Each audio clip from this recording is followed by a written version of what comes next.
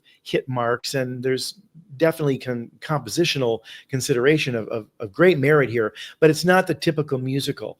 But it's interesting too, because in La La Land, I think what Chazelle did there, where it was often criticized, like, is Ryan Gosling a great singer? No. Do either of them know how to do a vibrato? No. But that made it sort of more grounded, and they wrote around those talents. I mean, my favorite number from La La Land, which I think was actually the best song that year, not, you know, City of Stars, was where you know, the Emma Stone character sings about, or her audition for you know, and she talks, Here's to Ones Who Dream. Yeah. Right, Here's to the One Who Dream, which I think was a great sort of culmination of what this movie was about. This is about people who come to Hollywood to dream and to try to become a star, if you will, and whether that's for the merits of art or sharing their art or vanity, whatever, this is what the film is about. And when she's telling the story about the aunt who jumped in the sand because she was a little daring, a little bit different, you know, you don't have to be a great singer to do that song. And Emma Stone can sing, and she sang a little bit better, I think, than Gosling did,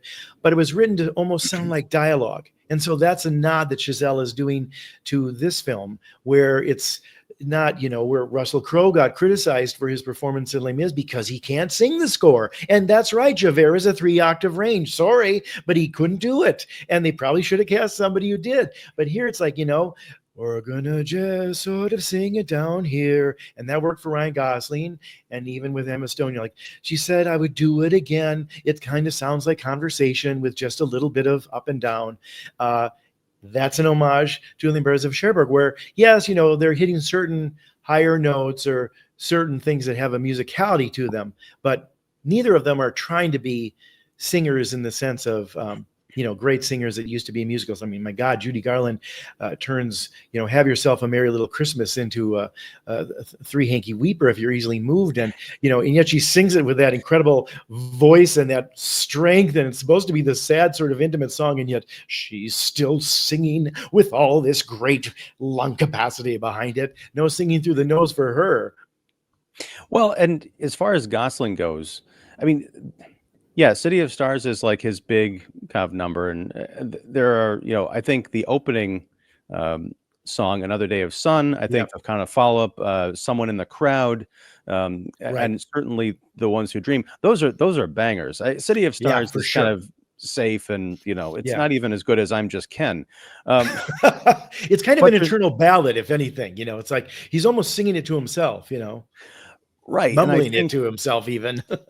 Yeah, and that's fine, because for as a character, and I'm not trying to make excuses for him, but I mean, he's a keyboardist, right? I mean, he's a, you know, kind of a piano player. He's big into jazz, but he's not the kind of the triple threat that Emma Stone's character Mia represents. Right. And before we get any further afield, I think we should probably talk about, because for those who skip La La Land and have no idea what the Umbrellas of Cherbourg is, what are these movies about? La La Land. Where have you people been? Come on, keep up with us. Do some research before you turn this show on. Damn it. That's right. We're going to talk spoilers, but I'm not going to bother with a banner, because, you know, this is real conversation. Right. That's right. But I think, yeah, so for La La Land, you know, it opens up with Another Day of Sun, which I watched that twice. I hadn't seen the movie all the way through, I don't think, since I saw it in the theater, but I have it on Blu-ray because I love it. Right. I watched it, and then about 10 minutes after I finished watching it early in the morning, my son, my youngest, came downstairs, and we had been talking about musicals because he's seen the animated ones, like Trolls 3 or whatever, and and these cartoon musicals. Mermaid, But he never. perhaps? Hmm? Was that? Little Mermaid, or Beauty and the Beast, perhaps. No, we I mean, haven't those are taken almost him like that Broadway old. musicals done as cartoons. But that's a whole nother topic, maybe. Right, and we haven't gone that back into the vault yet, Oh, but okay. he'd never seen live action, like people breaking out into song, like flesh and Hmm. blood folks. So I immediately queued up the opening to La La Land, and we watched it. And it's it's kind of the thesis statement for the movie. It's Yes, all these people stuck in LA traffic.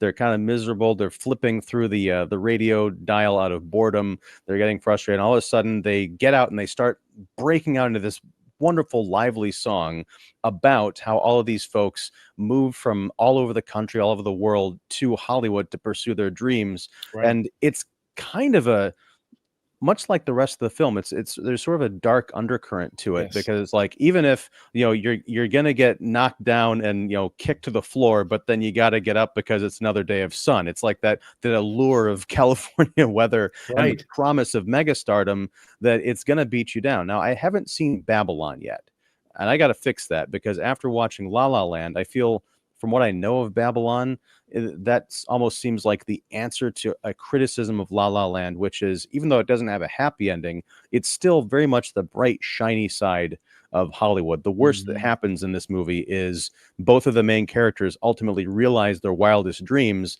but they don't end up together. you Right. know, That's right. and given Not a lot of bad, stuff we've heard about given Hollywood, right, in the that's last right. 10 At least years, like myself. yeah.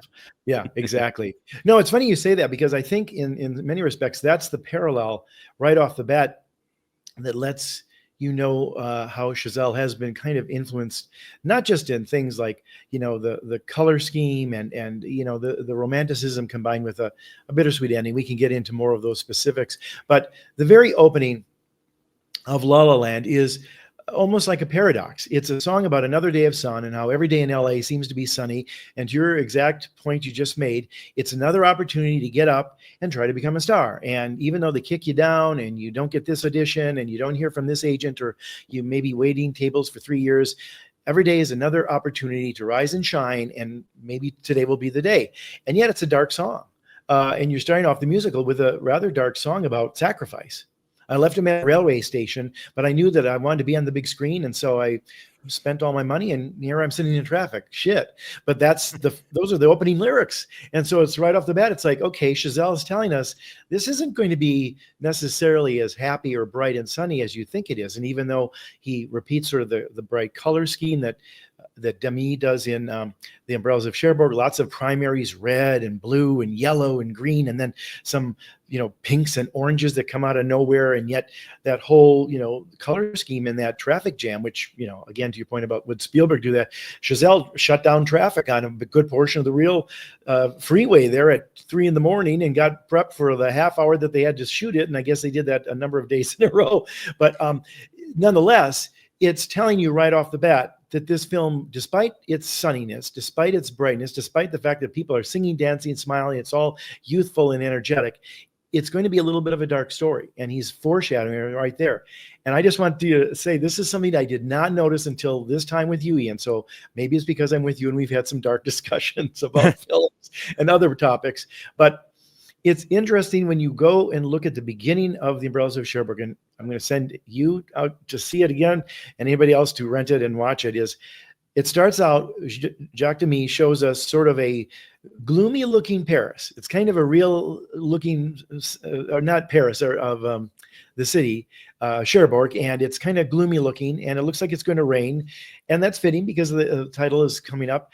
And we then go from this sort of regular shot across the bay, where you see some realistic buildings and stuff like that, cranes up to an overhead shot of the cobblestone squares, which is kind of old fashioned, gives you sort of a sense of like, oh, maybe we're going to be a little bit nostalgic here, and sort of the sort of sort of authentic French and the authentic feel of this stuff that looks not too modern.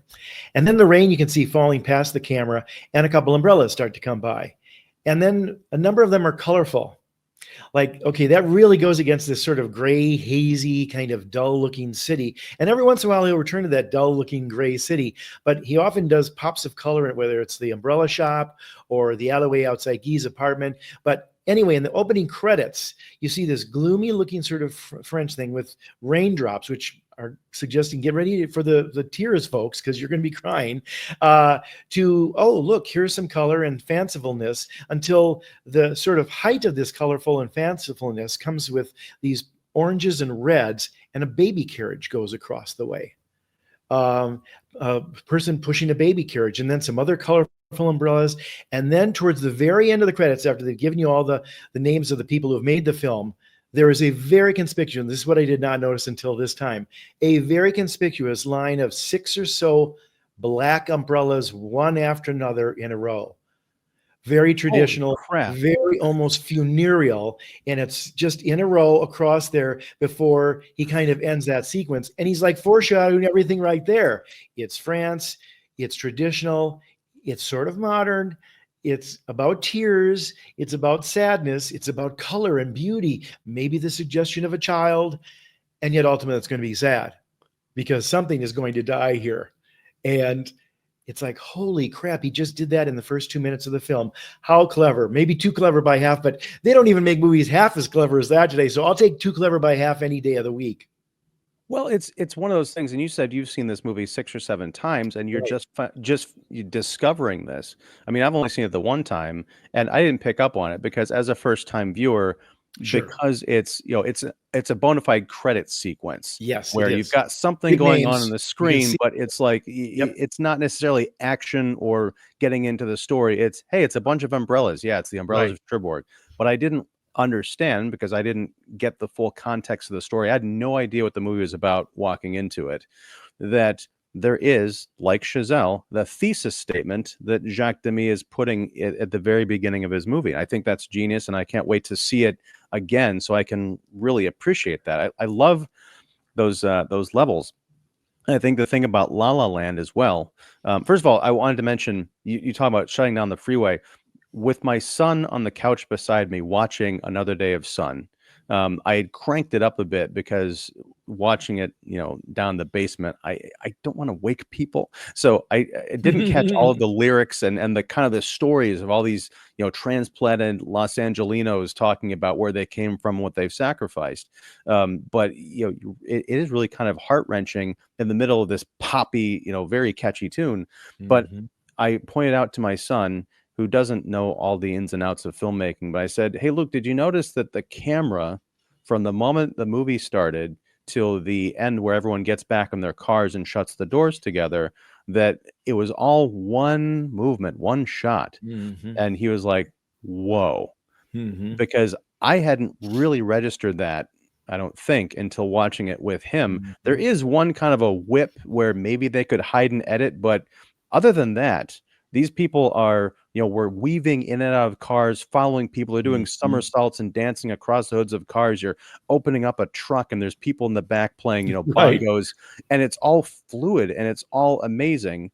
And throughout the film, we get shots of the Warner Brothers lots and people filming movies. It's Mhm. all kind of like this weird meta commentary Yep. on show business. So Mhm. even the artifice of some of the more fanciful dance sequences, I've heard people say, "Oh, it looks like they're filming a musical." I'm like, yes, because that's what they are doing Right. in a sense. We're watching the meta commentary. Might be eye rolling for some, but I love, I just love the way Chazelle explored all these creative aspects of the story he wanted to tell, and telling, as we've mentioned, a very deceptively dark story. This is not a happy movie, despite all the candy and the sunshine. That's right. And I think what Chazelle and in turn Demy is doing with these kinds of techniques is not only paying homage to really kind of a purist's aesthetic about musicals. One of the criticisms of the movie Chicago, which I did like, I didn't love it though, because my biggest problem with the movie was the way it was directed. I think Rob Marshall had a lot of great ideas and he's a very good choreographer and he was a pretty good filmmaker in most of the stuff that he's done for us. I even like what he did with the Little Mermaid live action version, which is a tricky thing to do when it's such a classic movie that everybody loves and it was one of my favorite cartoons ever. But in Chicago, he did a lot of things right. The casting and a lot of the dancing is very memorable, as is the show, but he over edited it. And a lot of people, when they saw the Richard Gere number where he does sort of the Billy Flynn tap dance at the end, where he's got to sort of win the case, and he is kind of ad-libbing and all this stuff, he intercuts the reality of the trial with Richard Gere doing this tap dance sequence. Well, people throughout the country and critics alike saw that segment and didn't know that Richard Gere spent 3 months rehearsing how to tap dance for that thing, because Rob Marshall kept cutting away from it, cutting to close-ups of feet and cutting it into segments, which is very much the MTV sort of modern way of doing musicals. But it's actually the opposite of the aesthetic and the purist of film musicals. When you watch the stuff with Fred Astaire and Ginger Rogers or Gene Kelly, or even The Wizard of Oz, which everybody watches every year at least once, you will see that most of the time you're seeing the entire body. That is Jack Haley and Ray Bolger, and they are in character dancing, not just dancing, dancing in character. And they're really in sync, and they're coming down, and even the Munchkins and everything else, the camera is pulled back to see it. That's what Chazelle's doing. And even though maybe there's the artifice, like, I want this all to look like one steady flow, but when those doors fling open and show the band in the background, that's one of the places where I'm going to do a quick jump edit that nobody will notice unless they're slowing it down frame by frame. I don't know if he did it there, but he might have. That's one of those edit points where you think he could have. But he wants it to look real because that's the way it was done in the days where I'm watching Fred Astaire and he's dancing for 4 minutes without a cut, without a break, and it's all the more impressive. Poor Richard Gere did all that prep work and people didn't know he was dancing. And I think Demy does the same thing. While it isn't necessarily choreographed and there's no chorus of dancers behind them, the movement is such that you never miss a line, you never miss them with their cameras, the face turned away from camera, which you see.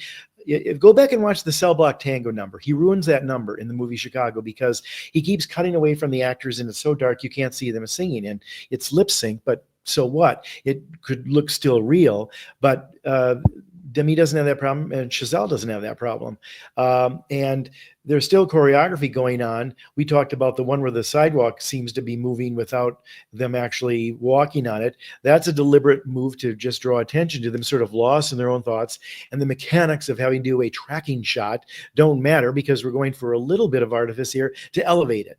And that's what I think some of the classical musicals do, and both Chazelle and Demy do, even though they're kind of in reinventing it in some respects, or playing with it, maybe even satirizing it. It's, as you said, it's very meta. They're still honoring it by, wow, those people are moving around, and the scene where Guy has to go and get on the train, we track him with Genevieve, Catherine Deneuve, going out of that cafe, turning the corner, going all the way down, and he's timed the train and him getting on the train and waving goodbye to her, and the camera staying in focus on her until she's supposed to be distanced more and more in the background, and the camera keeps focus. That's an incredible amount of choreography there. You don't notice it because it just seems perfect, but that probably took as much as some of those dance sequences did in Oliver with 200 extras.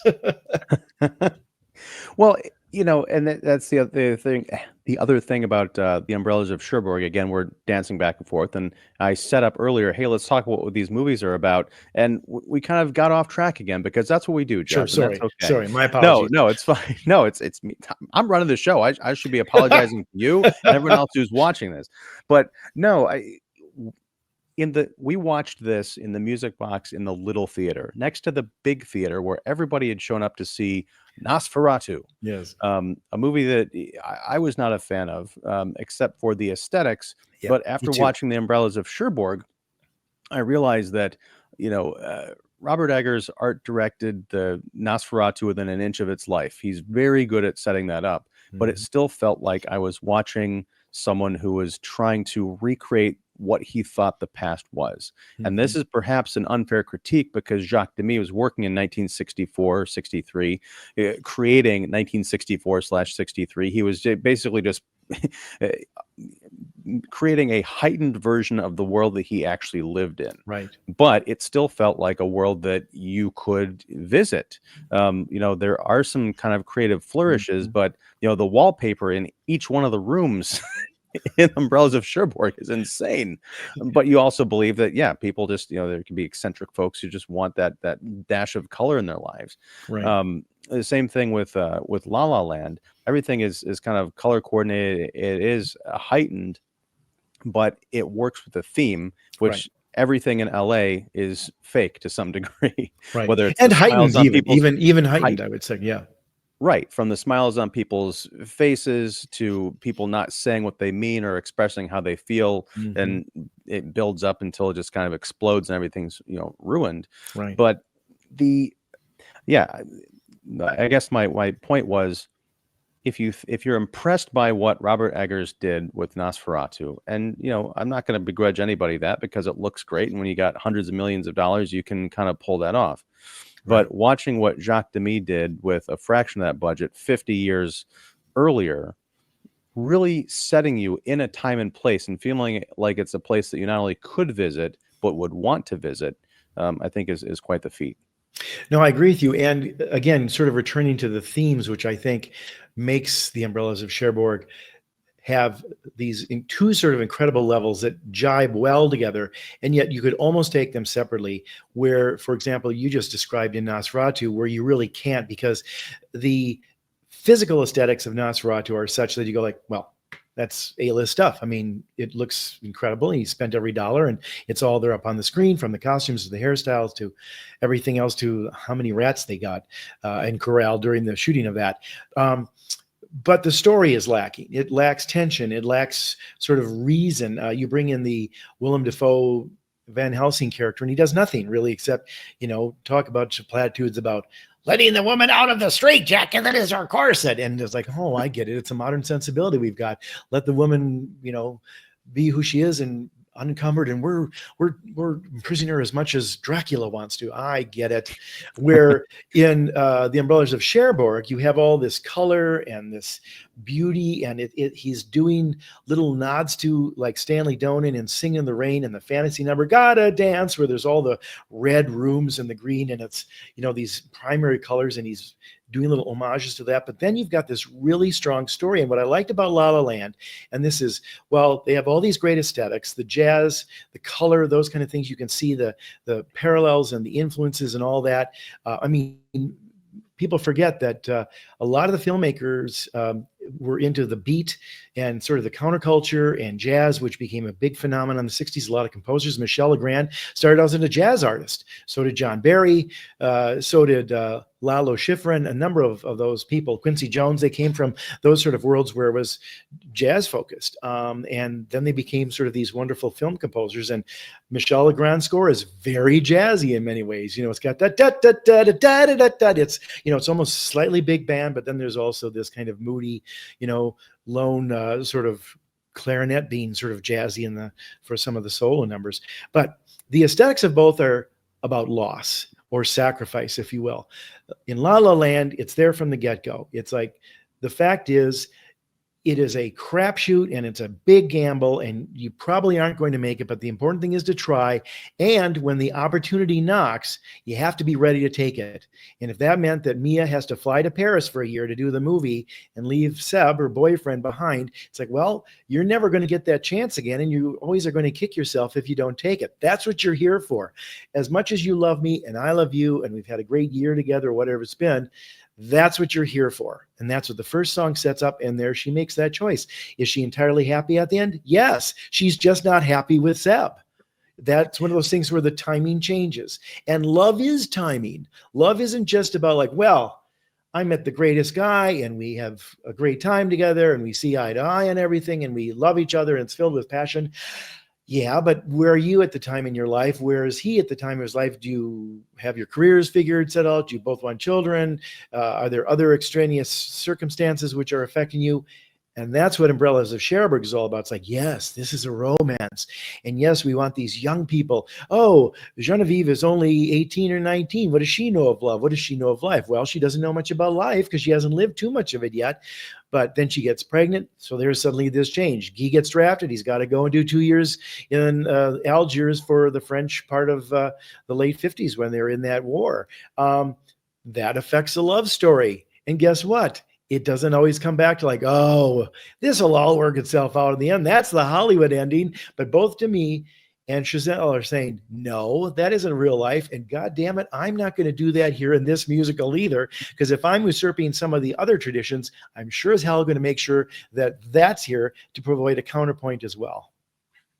Well, and I think as much as there's similarities between La La Land and Cherbourg, I think where we begin the films are, a big contrast because Right. Genevieve and Guy are very much in love at the Right. beginning of the movie, That's and right. I love that it's in three distinct acts. You Yes. get up on the screen Act One, Act Two, Act Three, and they're almost so exhausting in the best way that there are Yeah. these three perfect little half-hour movies that happen to tie together at the end. Yes. But by the end of it, at the end of Act One, I'm like, okay, can there be an intermission? Because I want to walk out in the lobby, have a smoke. I don't Yeah. smoke, but I want to have a smoke and think Yeah. about this, and then go Yeah. back in and find what happens with Genevieve and Guy. And it's the setup of their relationship, and Mhm. their biggest ambition is they want to get married, and Guy wants to open up. He wants to basically own his own gas station or or, Right. or mechanics auto Yeah, mechanic shop yeah, because he right. works in one. Which was kind of the same thing, I guess, in some respects, maybe those days, but we sell gas and we'll fix your car. We Right. take care of it from soup to nuts. But it's in kind of contrast to La La Land, where you've got Mia and Sebastian, who their kind of meet cute is they after Another Day of Sun, that musical number ends. We go back to people stuck in traffic, and she's rehearsing her lines and not paying attention to him being behind her, and he's Right. honking, and she flips him off, and it's a meet uncute. They don't like each other, and they eventually become attracted to each other, and they fall in love, and Right. that is told through 5 acts, sort of winter, Yes. spring, summer, Yeah, fall, and then winter. A nice kind of that's right. unexpected fifth season where you bring it all the Mhm. way back Yep, around to the bookend, that's and of right. course, it follows the trajectory of, it's ironic because it begins in winter, yet it's another day of sun, about the sunniness of California. Mhm. Um, Never but feels it quite track like winter. right. But you track the rise and the fall of the Mhm. relationship, and That's right. eventually ends up in the winter of their lives, even though they're Yep, that's still right. it's flash forward 5 years later, so they're still That's right. probably like maybe 30 or something. But uh, what I dug was these parallel tracks that do come together to the same kind of thematic ending, which is, it just didn't work out with this person that I was That's very right. much in love with, but I That's did right. find some kind of satisfaction. It reminds me of that that Dan Fogelberg song, "Another Old Lang Syne." Yeah, yeah. Where Where he they just becomes say a they have a six-pack in the car together because there's no bar to drive into. It's like, when was this written? It had to be in the late 70s because any hotel is still open on those nights, and so is their bar. But anyway, go ahead. but I mean, Yeah, it's almost it's like the a triple. sad love song. Yeah, and Yeah, it's almost if you're doing a triple feature, it'd be these 2 films followed by the extended version of that song, if there it's is such right. a thing, because they're all thematically of a piece. But, Mhm. as far as what goes on with Cherbourg, Guy gets drafted, and they spend one last night together, and Mhm. it's during that encounter that Genevieve gets pregnant. And Yep. so the second act of the film is she's pregnant. She works for her mother in this shop called the Umbrellas of Cherbourg, where they sell umbrellas to the people of Cherbourg. I guess they need a lot because of the rain. Either that or they're poor Right. quality. They keep breaking, and so people keep coming back to buy more they Yes, haven't caught on. that's But right. there's this whole conundrum of what is Genevieve going to do.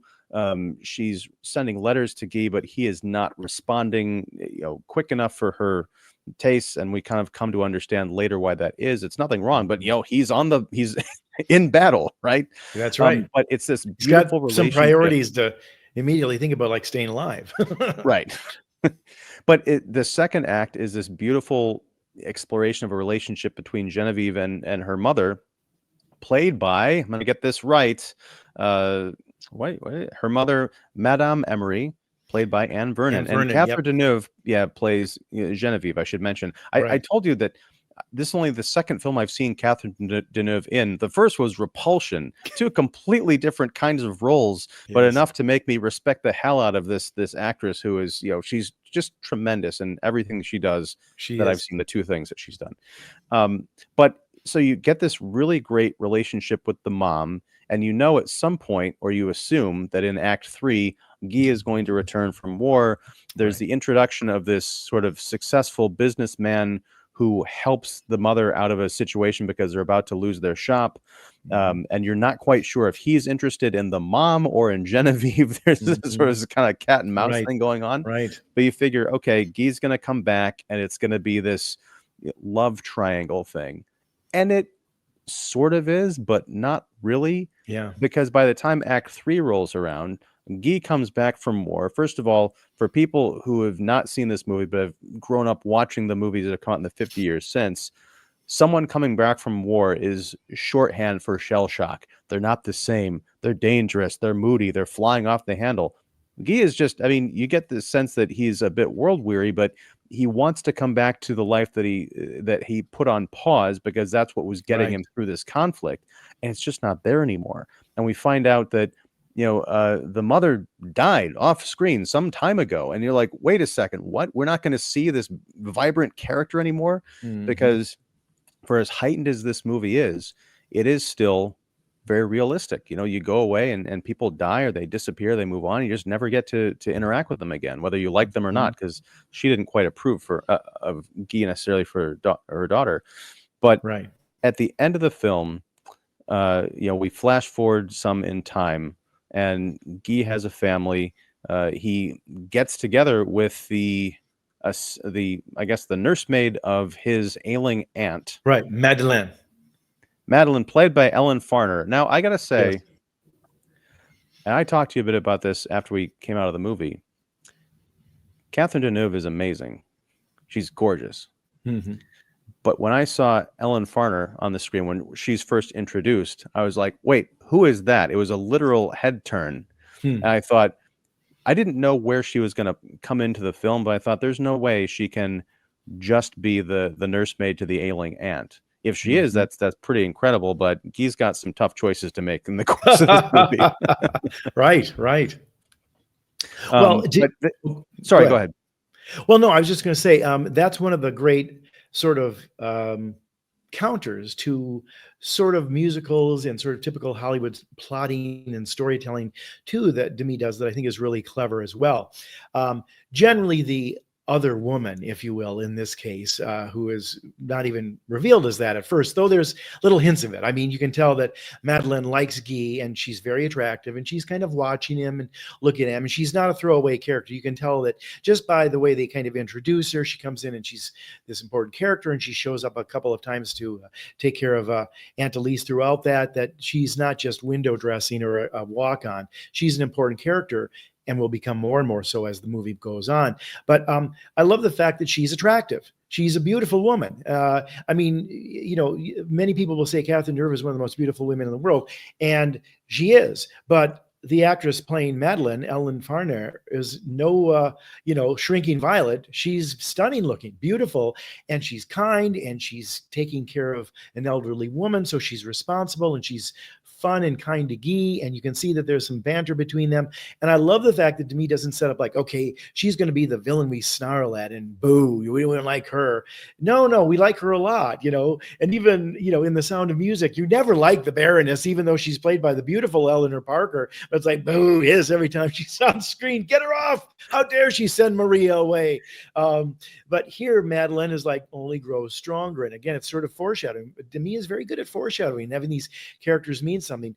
The other thing that you're getting at, which you sort of responded to when we first saw it, and I love this because it becomes so much more sort of unusual and really revolutionary in its way as I keep watching it, is there is the 5-act structure in La La Land, which is brilliant because usually it's just 4 acts, but no, we come back to the winter of the discontent.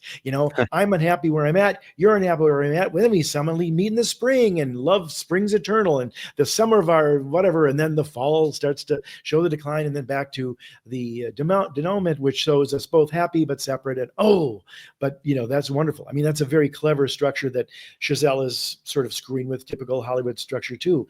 Demy does it all the more, and he did it in 1963, and that is, you're right, it's a 3-act thing, but usually in Hollywood you would have, they meet, like boy meets girl, boy loses girl, boy gets girl back. Here the structure is boy and girl are already in love. They don't even have to meet cute. We're already knowing that they have a real relationship, but then he's got to go away because he's drafted, and suddenly she's pregnant. The 2nd act is all about Genevieve and her mom.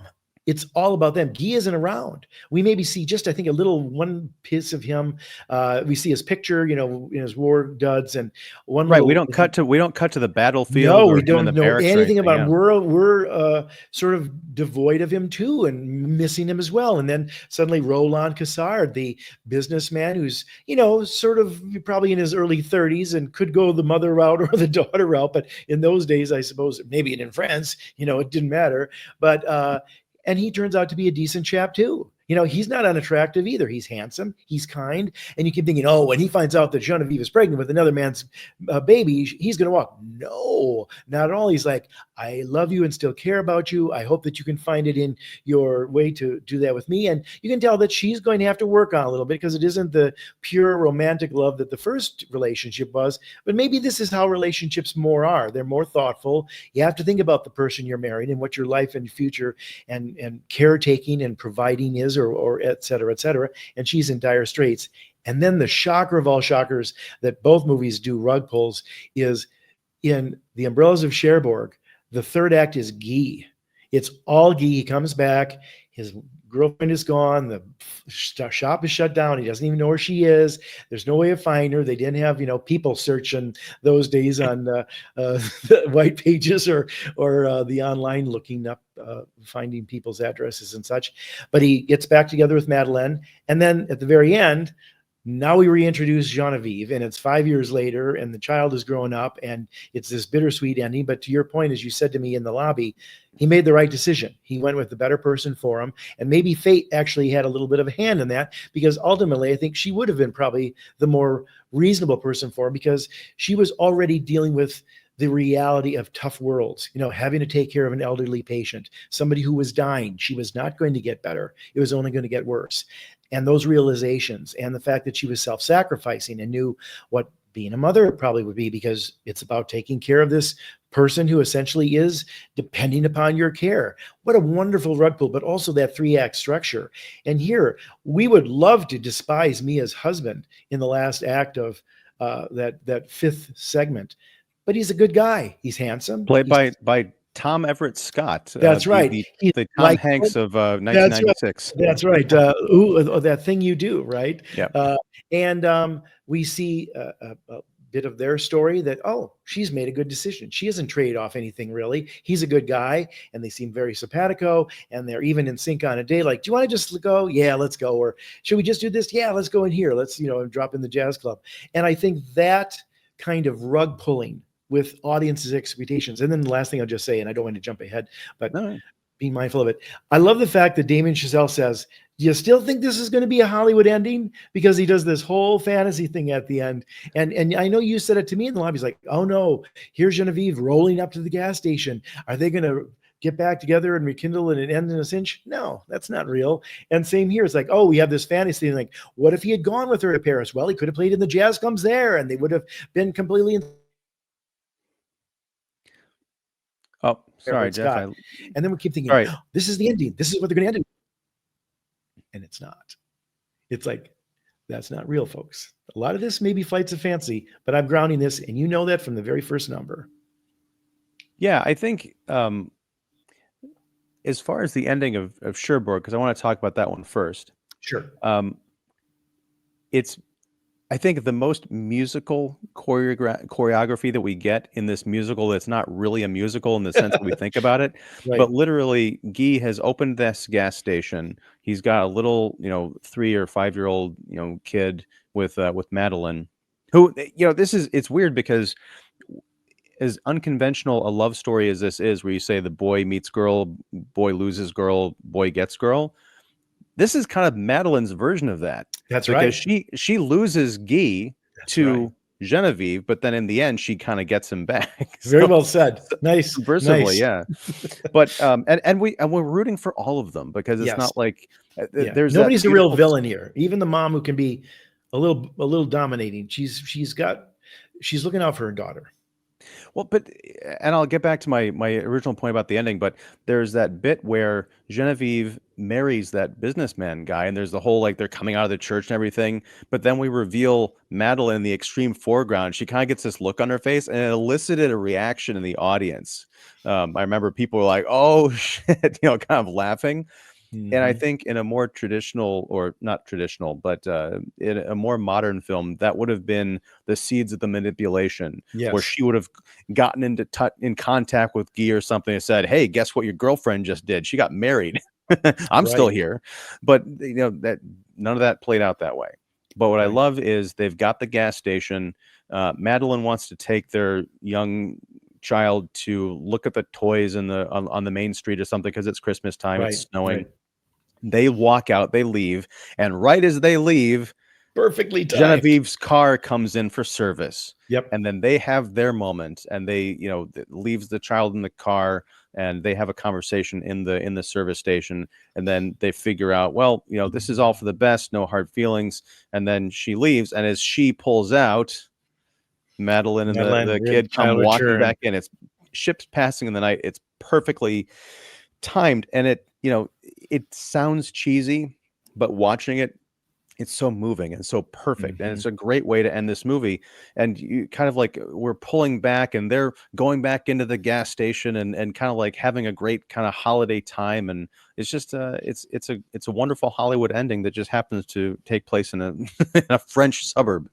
Well, But he's also, to your point, Ian, if you don't mind, he's showing that you can love two people, but a lot of it is timing and how you grow with that person and what you become with that person. And ultimately, he did love Genevieve, and there was nothing wrong with that, except maybe they were young and then circumstances intervened, but they couldn't control those, and they had to adapt. And he didn't make a compromise with Madeline.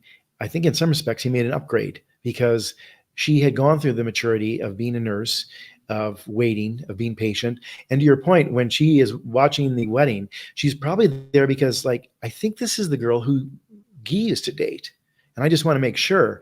And when they show her sort of turn towards the camera and she sort of realizes it, they don't do the like Ursula when she's dressed up as the woman to steal Prince Eric away in The Little Mermaid, like, and instead she's just like, and then she realizes that, wow, she's gone, but she doesn't do anything with that other than maybe realize that life is a lot of circumstances you can't affect.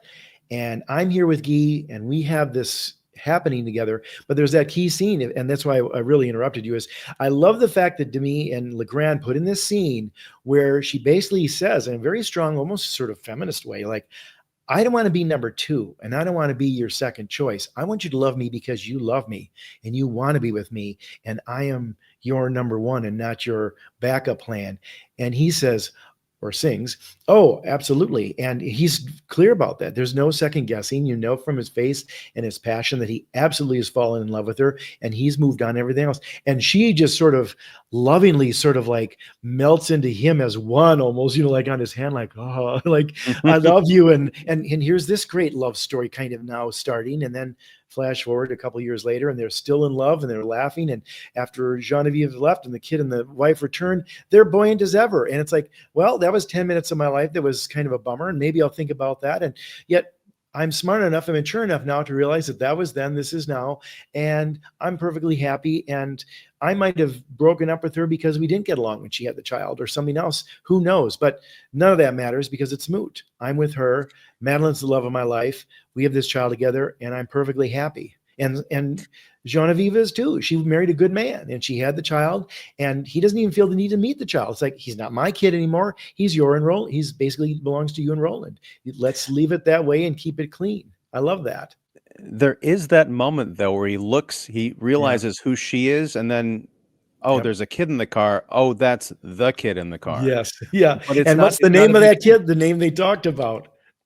Right. Right. But the one of the things I like about it, the maturity of it, was that and we kind of hinted this before, but nobody's the villain. It's Right. not like, Genevieve pulls up and she's got an attitude and Guy is like, wow, I Right. really dodged a bullet there. Yeah. and, Right. and she's not miserable saying, oh, I want to get Guy back because my husband turned out to be a complete jerk, and yes, Right. we're well off, but I'm miserable. No, she's got her, we can assume, not necessarily a dream life, but a really great life to go back Hmm. to. And Hmm. he's got his great life owning a gas station. I just can't, I couldn't get over, especially thinking about rewatching La La Land and thinking about what characters tend to aspire to in movies nowadays. Like, Hmm. oh, I want to be famous. I want to be, a Hmm. millionaire or whatever. He wanted to Hmm. own a service station Hmm. in his small town. He had no Right. aspirations of like, oh, I'm going to franchise and, move to Paris and all that stuff. That Yes. was kind of Right. her thing, but Right. not his. It's very sweet. But as far as La La Land goes, first of all, I nearly had a cinematic orgasm watching a single shot in La La Land where Mia, played by Emma Stone, the aspiring actress who works in a coffee shop on the Warner Brothers lot, goes to all these different auditions. She keeps getting turned down, and it's La La Land is, for as dramatic it is, it's always also very funny. Very One of the funny. shows she's auditioning for is it's Dangerous Minds meets the OC, and she shows up wearing that leather jacket that Yes. Michelle Pfeiffer had in that movie, Right. That's right. right? But she eventually decides that she's going to follow her own dream and write a one act or a one woman stage play that Hmm. she rents a theater, she writes this whole thing, she set decorates it, and she's going to have her big opening night. But we see her writing the script, and what is the name of the character that she's playing in her one woman show? Did you catch this? I did not watch La La Land again in rehearsal for this, so I didn't. But is it Genevieve? Shame, shame, shame. It is Genevieve. Of course it It's is.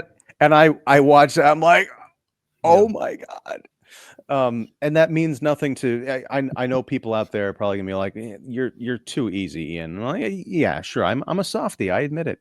But But that kind of cleverness works on a number of levels, and it's a nice homage, and yet it's not, heavy-handed like sometimes cameos can be, or we're clearly ripping off this exact shot and this musical cue and stuff like that. I mean, when Quentin Tarantino uses the theme from Under Fire to show Candy and his entourage walking back to Candyland, the big plantation. Other than the fact that it's a marching kind of number, I don't know if you remember that, but Jerry Goldsmith's music from Under Fire was terrific, and very much of that ilk, because it was a like a sort of a wood harp, a wood oboe almost, or clarinet, whatever, flute, whatever you want to call it, and it had a crudeness to it too. This sort of guerrilla tactics of what they were down covering in the Nicaraguan War. And that's Tarantino winking at us like, if you know Jerry Goldsmith, you'd appreciate it, and if you understand that this is a march and it's sort of this war, it's kind of the same. But that's a very sort of internal thing. Like, that's for 10 people, maybe, Tarantino's best buddies who go, oh, I know what you're doing there, that cutie, that's so funny. Most people are like, what music was that? mm, But Demy does, and Chazelle do little nods to things that are there on their own. They stand on their own.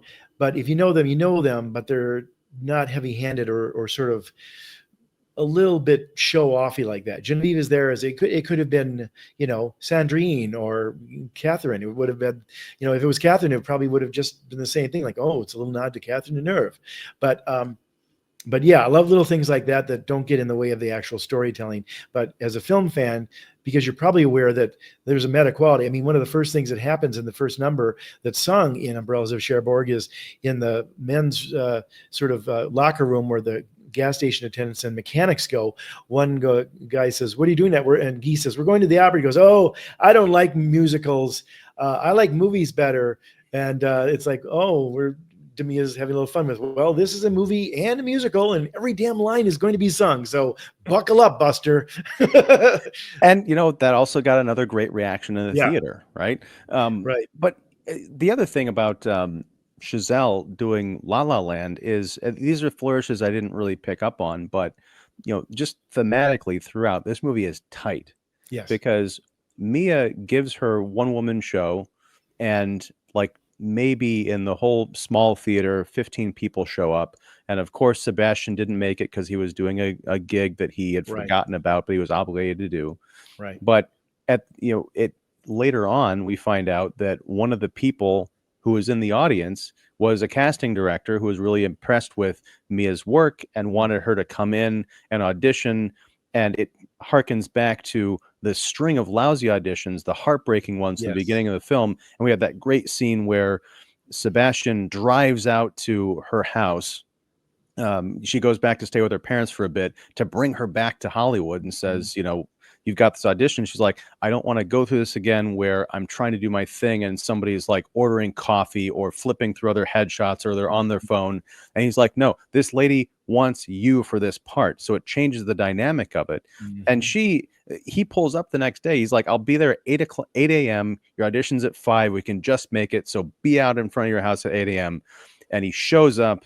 He's in this convertible and it's 8 o'clock and she's not there.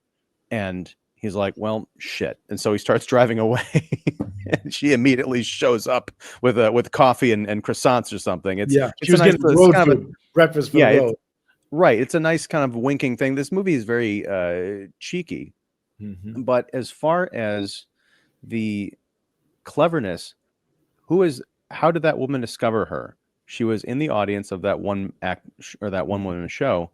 She was someone in the crowd. The whole point of that second number is we are all out here hoping for that big break, that one of these parties, one of these premieres, one of these stage plays we're at, there's someone in the crowd that's going to discover me and make my dreams come true. And that's what happens. But it's very subtle. It's not like Sebastian goes up and said, oh, someone in the crowd thought that you were gonna would make a great would be great in this part. Right. Here's the line. Right. The other thing I thought was really interesting is Mia lives with, 4 or 5 girlfriend roommates in this, it's very much a Hollywood apartment, the same way that nobody on Friends should have been able to afford those apartments with what they made, I'm sure. Yes. But in her bedroom, she's got this giant, it's almost like a London underground painting of Ingrid Bergman. Behind her bed. And we keep coming back to that. And at the end of the movie, it's like rolled up on her floor, like she's taken it down because she's moving on. But it's just the face, the giant face of Ingrid Bergman. Later on in the film, after Mia has become a star, this is the 5 years later portion of it, we see Sebastian, Ryan Gosling character, getting out of his car, something, walking across the street. And he passes by, like, I think it's a bus station, bus stop, huge poster of her face. And it's exactly that same image that we've seen in her bedroom. And he doesn't do the thing where he stops and like wistfully kind of like, oh, that's the girl that got away. He just walks right past it because they have moved on. They're no longer in each other's lives. And he probably has tracked her meteoric rise to fame. And it's just like, oh, she's in another movie. Big deal. I knew her when I used to date her, and it doesn't become sort of visceral until she shows up with this guy at his jazz club that he could have been. And you see that he's kind of the same age, maybe even a little bit similar in looks and frame, et cetera, et cetera. And suddenly it's like, that maybe could be my life, but it's not. And I'm here. And then he has to stop for a second because suddenly it becomes real. Like, I didn't really think I'd encounter her here. And she's here kind of maybe for me, though he doesn't know that for sure. It just happened to be a random thing they walked into. But I love the fact, too, that they don't make a big deal out of them talking. I mean, they have this fantasy that maybe Seb is having, or maybe we're just having, or maybe Chazelle is giving us a could have been kind of. But the fact that it's done as a fantasy thing is tipping us off that this is not going to be real. This is what it could have been in this very vaulted sort of fictional set version of the movies where, they're all choreographed. Now suddenly it's really choreographed. And, there's all this kind of, it's clearly a set and all this kind of stuff. But yeah, again, it's, I love the fact that the maturity of the filmmaker is there in how he's presenting it, as well as the characters reacting to what is the time of the story. Well, and I mean, also, it's just remarkable that Damien Chazelle wrote this story at whatever age he was, call it early 20s. The maturity of the relationships that are on display here, to the point where we have that montage, which reminded me of Somewhere That's Green, that from Little Shop of Horrors, Yes, yes, when they're kind of imagining Seymour and that's Ellen right. Green's character imagining their Right, life together. right. But in this case, it's another Hollywood fabrication. Yes. It's an illusion, and it's Mhm. almost like the temptation path that they should not have gone down, Right, because everything is happy in this. right. It's the what life could we have led? Oh, we would have, he would have followed me to Paris. He opens a club. We have a family. The kid grows up and everything's idyllic. None of that reflects their relationship pretty much at any point during the movie. That's For right. as much as they were in love, they were constantly in conflict with each other, Yes, constantly badgering and teasing and kind of like picking. It was love, but it wasn't the idyllic Hollywood love that was in that fantasy. And to the that's point right. where I don't remember, we were coming out of Emma Stone's face, but we were also seeing Ryan Gosling's face as that montage, that fantasy montage ended. So it's almost like they were both projecting, like, I wonder if this would Mhm, have worked out. Wow, mhm. that would have been really great. But Yep. still, they don't, like with Cherbourg, neither of them says, hey, leave your husband, or, hey, Come back to me. I want to leave my husband. Right, right. None of that. Yeah. Yeah, and I think that's the thing that maybe is the smartest thing that both of them tell us about love, and it's so rarely done in films. Though I would argue that, and I've been saying this for a few years, just when these kind of topics come up, but I think when we tend to think of the greatest love stories or ones that really, really resonate, they tend to have a little bit of that.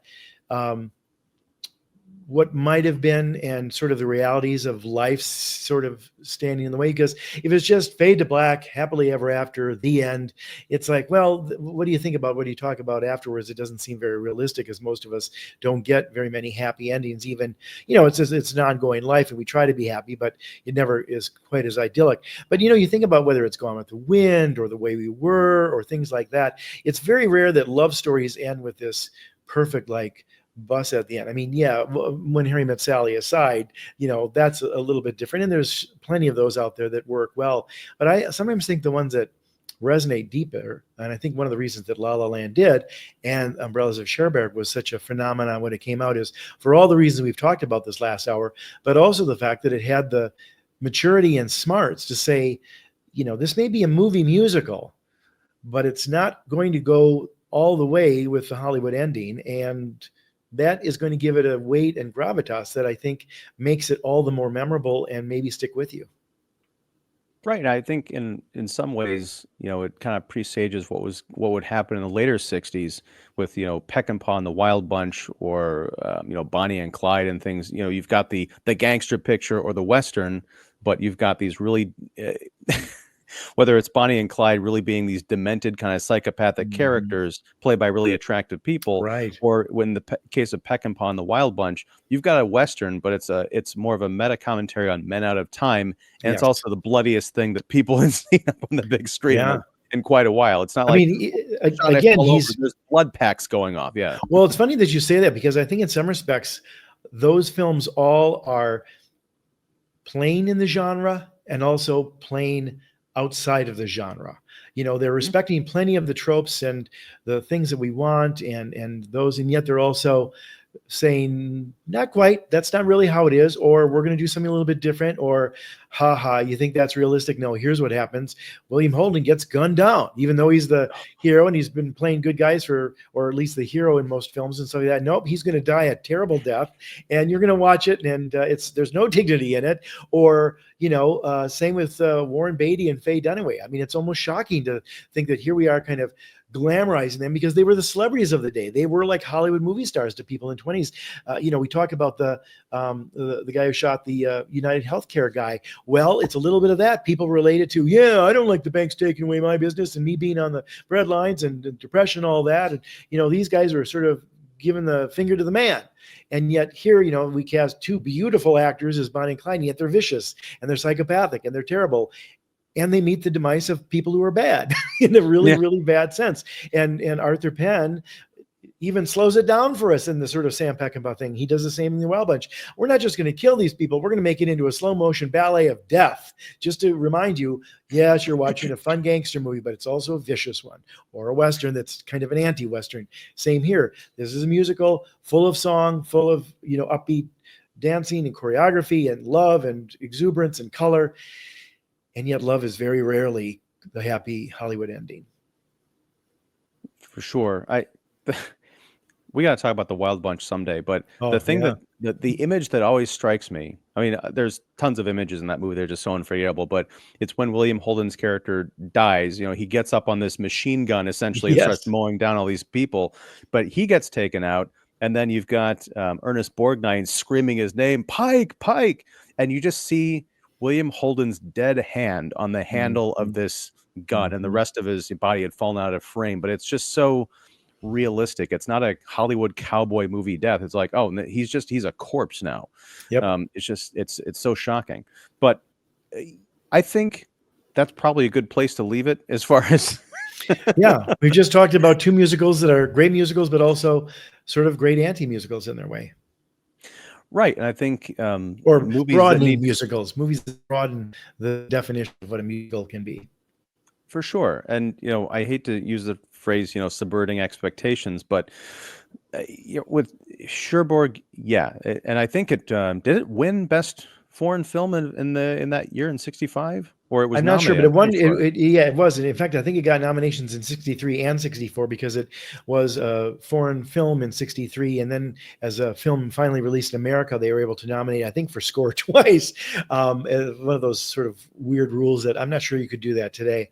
And But it won the Palme d'Or, I'm pretty But sure. it Yeah. won, yeah, it won a Cannes and became a sensation. I mean, and it's funny too that you mentioned Repulsion because that was the follow-up that Catherine Deneuve did to the Umbrellas of Cherbourg. Talk about swinging the pendulum from one extreme to the next.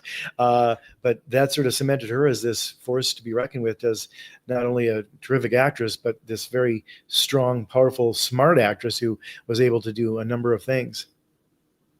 And I think La La Land in its own way, it was a lot of people loved that movie again, but a lot of people criticized it. There was that whole controversy at the Oscars involving Warren Beatty, Yes, and isn't that funny? yeah, Faye and Dunaway, yes. was it, yeah, Faye Dunaway, our She Bonnie and Clyde. they read the Best Actress winner Or- again, even though somehow Faye Dunaway again and Warren Beatty both skipped over Emma Stone for La La Land. Beatty said that he knew as soon as he got out there they had the wrong envelope because there were double envelopes, and the stage manager was taking pictures of celebrity backstage, and he handed them the Best Actress award, which they had just given out. It was the duplicate of it, so they now went out there with the Best Actress award envelope. Ugh. And they Well, could have just simply said, hey, you know what? I've got the wrong envelope here. Must be a duplicate because we just gave a Best Actress. Excuse me, somebody, production assistant, can you bring us the Best Picture envelope? They didn't say that. Instead, they went out there and made the biggest mistake in the history of the Academy Awards.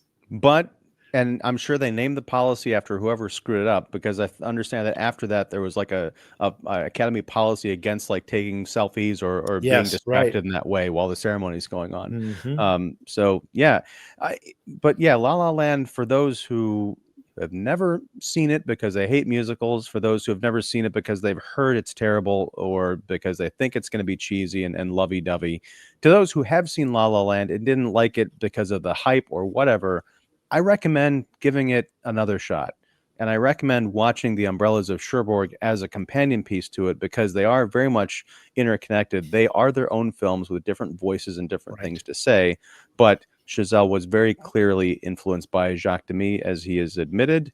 And yeah, they're both great times of the movies. And I think it'd be great if the Music Box or some other theater did a double feature of both of these films in the big house this time, so you can see them on the biggest screen possible. Ian, I'm going to go That'd be a one real further. treat. We should have you, since you are well connected, call some of your friends in your critics group and have the if you like this, you'll love this as double features, and then you and I can do audience interaction or Q&A or something afterwards. How about that? At least do the first part. At least do the first part. But Maybe next year for the 10th anniversary of La La Land, we can do something there. That'd be fun. And the Chicago Critics Film Festival, which you're part of, so maybe that could be something. I may just pitch that. That'd be fun. Not for this year, certainly, Yeah. but yeah. All right. Well, Jeff York, we went way longer than I expected, but Sorry that's about because that. there's so much to talk. No, no. Again, it's my show. I'm responsible, better or worse. But no, there's so much to talk about with these movies, and we could probably talk another hour about the virtues of these films. But I really leave it up to the audience to seek these movies out. La La Land is everywhere. Cherbourg, I think, is streaming. I think even the 4K version, the restoration, you can find at places. But if you have an art house theater near you, certainly if you're in Chicago, go see it at the Music Box. But anywhere in America, look up and see if you can see the 4K restoration of The Umbrellas of Cherbourg and go see it. I dare say, I mean, I don't have the money to do this, but I would almost give a refund if anybody was disappointed or they walked out, because I feel like it's impossible. But Yeah. yeah. So thanks, Jeff. I very much appreciate you hanging out and suggesting this double feature. Merci beaucoup.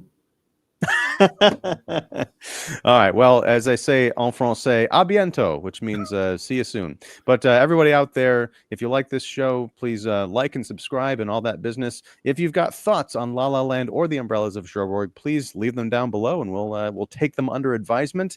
And be sure and follow Jeff York at the Establishing Shot and Pipeline Artists. All the information will be down below. I realized I forgot to put up our little title card, so I have to make that up later in the editing process.